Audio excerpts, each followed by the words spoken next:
one thing I absolutely cannot stand, especially when it comes to the excuses and pretense beneath the veil of which developers and console manufacturers inevitably operate, is double standards. Console manufacturers or developers or publishers who, through whatever conglomeration of backroom deals, flat-out bribery as in the case of Sony and Microsoft, or painstakingly cultivated public goodwill, as in the case of, say, Valve, receive preferential treatment at times when a lesser company would be instructed to assume the position and fuck themselves running. The most potent example of this sprang into living color just this past week.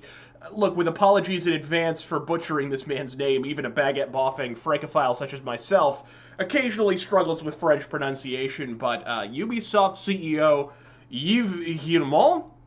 Look, the man was disappointed by the sales of the preposterously titled Zombie U, can't imagine why that didn't sell, and threatened to take the Rayman series multi-platform if other Ubisoft releases on the console don't find themselves strapped to a space shuttle, preferably not one built by NASA, and holding cocktail parties on fucking Neptune in the immediate future. His exact words were, "We'll wait and see how this holiday season looks." Effectively threatening to all but abandon the platform because it hasn't taken off inside of the first fucking year. For students of history, Guillemot's hypocrisy is already in sharp focus.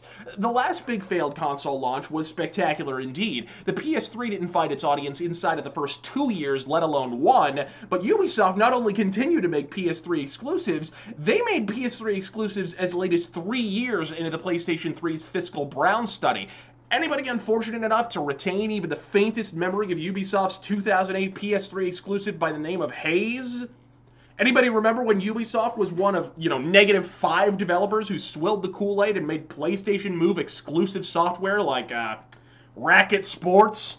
You mean you simpering fuckwits will giddily throw your skirts above your heads and leap on an actively sinking ship like the PlayStation Move, but a console released by Nintendo? Nintendo, folks, the name in video games, is too much of a fucking gamble for you? The closest thing Nintendo even has to a failure was called the GameCube, and I guarantee after 4 straight fucking years of vanishing returns and plummeting hardware sales, any one of the current console manufacturers would happily take that console's sales numbers right fucking now and follow it up with a hearty, "Please, sir, may I have another?" In the year 2000, Sony was worth $100 billion, and today they're barely worth $10 billion, and you think Nintendo is the motherfucking gamble? What are you people getting blood transfusions from Scott Hall? Yves Guillemot has crawled so bafflingly far inside his own ass if he squints, he can actually see back to the last time France fought a war to completion. They say hindsight is 20/20, but not that kind of hindsight, asshole. I don't own a Wii U. Look, I have no dog in this fight as far as I'm concerned, but why in inverted fuck is it a Ubisoft Sony exclusive can sell all of 15 copies, one for every member of Kazurai's immediate family, and you motherfuckers are still practically kicking down the front door of Sony HQ in Tokyo, shoveling PS3 launch day exclusives directly into their trachea, but sales of a Wii U title drop below $1 million, and suddenly Shigeru Miyamoto's dodging shitty looks at the Ubisoft company barbecue. Why is it you've got Nintendo shoveling elephant shit after less than a year of sluggish sales, but when the PS3 was dying on the vine for 3 fucking years, you were right there with them staying the fucking course? Look, Ubisoft, show us on the doll where Nintendo violated you, because no other rational explanation accounts for your staggering hypocrisy. I'm RazörFist.